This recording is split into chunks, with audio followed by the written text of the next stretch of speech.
Hello दोस्तों, स्वागत है आपका हमारे चैनल पीकेएस ऑफिशियल में।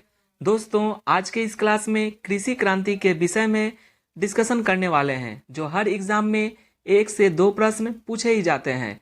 तो दोस्तों, भारत जो है विश्व का सबसे प्राचीन कृषि पर आधारित है। यहाँ सिंधु सभ्यता के समय से ही कृषि की जा रही है। वैदिक काल में यहाँ पर खेत जुताई हेतु 6 बैलों का उपयोग एक साथ किया जाता था। विश्व की लगभग सभी फसलें हमारे देश में उगाई जाती हैं। इसके बावजूद भी साल 1960 के दशक तक हम कृषि फसलों में आत्मनिर्भर नहीं बन पाए थे। हमें देश की ज़रूरतों के लिए बाहर से अन्न आयात करना पड़ता था। साल 1960 के बाद भारत में कृषि से संबंधित अनेक क्रांतियां हुई, जिन्होंने देश को कृषि फसलों में आत्मनिर्भर बना दिया है। आज हम लोग इस क्लास में यह समझेंगे कि भारत की जो प्रमुख कृषि क्रांतियां हैं यह कौन सी हैं और किस फसलों से संबंधित हैं।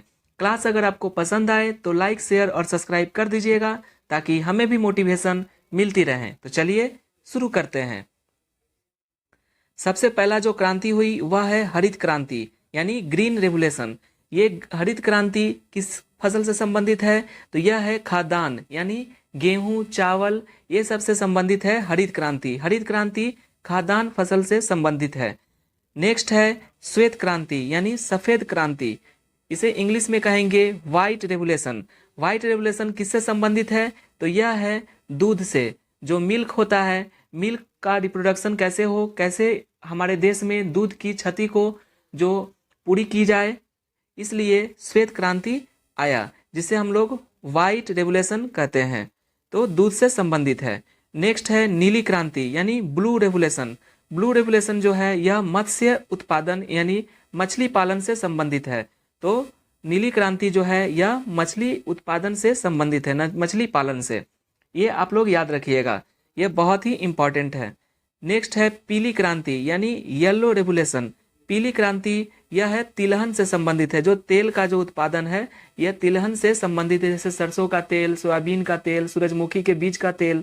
ये किससे संबंधित है? पीली क्रांति से, यानी येलो रेवोल्यूशन, जो तिलहन से संबंधित है। नेक्स्ट है लाल क्रांति, यानी रेड रेवोल्यूशन। रेड रेवोल्यूशन किससे संबंधित है? यह है टमाटर और मांस से। टमाटर और मांस के जो उत्पादन है इससे लाल क्रांति संबंधित है। लाल क्रांति यानी रेड रेवोल्यूशन टोमेटो और मीट, यानी जो मांस होता है, मांस से संबंधित है। आई होप आप लोग इतना समझ गए होंगे। नेक्स्ट है गोल क्रांति, यानी राउंड रेवोल्यूशन।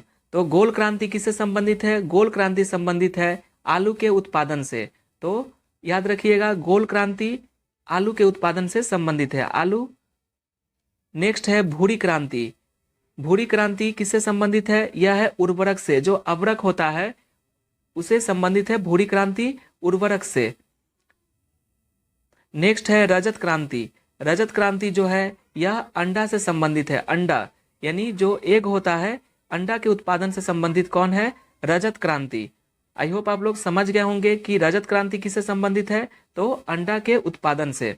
नेक्स्ट है सुनहरी क्रांति, यानी गोल्डन रेवोल्यूशन। सुनहरी क्रांति किससे संबंधित है? यह संबंधित है बागवानी से संबंधित है, यानी जो बाग में जो छोटे मोटे जो पौधे का जो हम लोग उत्पादन करते हैं वो बागवानी, यानी सुनहरी क्रांति किससे संबंधित है? बागवानी। जो बाग बगीचे में जैसे लगाया जाता है, जैसे अमरूद का पेड़ पौधा हुआ, या फिर केला का पौधा हुआ, या फिर छोटे छोटे जो फल होते हैं उनके पौधे को बागवानी कहते हैं। तो सुनहरी क्रांति यानी गोल्डन रेवोल्यूशन बागवानी से संबंधित है। उसके बाद है गुलाबी क्रांति, यानी पिंक रेवोल्यूशन।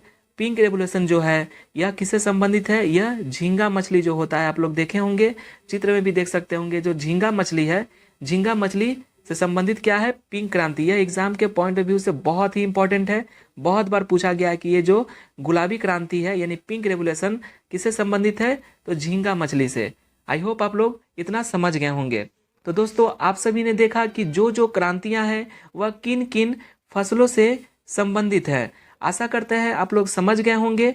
आप इसे बार बार रिमेमोराइज कीजिएगा, ताकि लॉन्ग टर्म तक आपको याद रहे। मिलते हैं नेक्स्ट क्लास में नए टॉपिक के साथ। तब तक के लिए जय हिंद।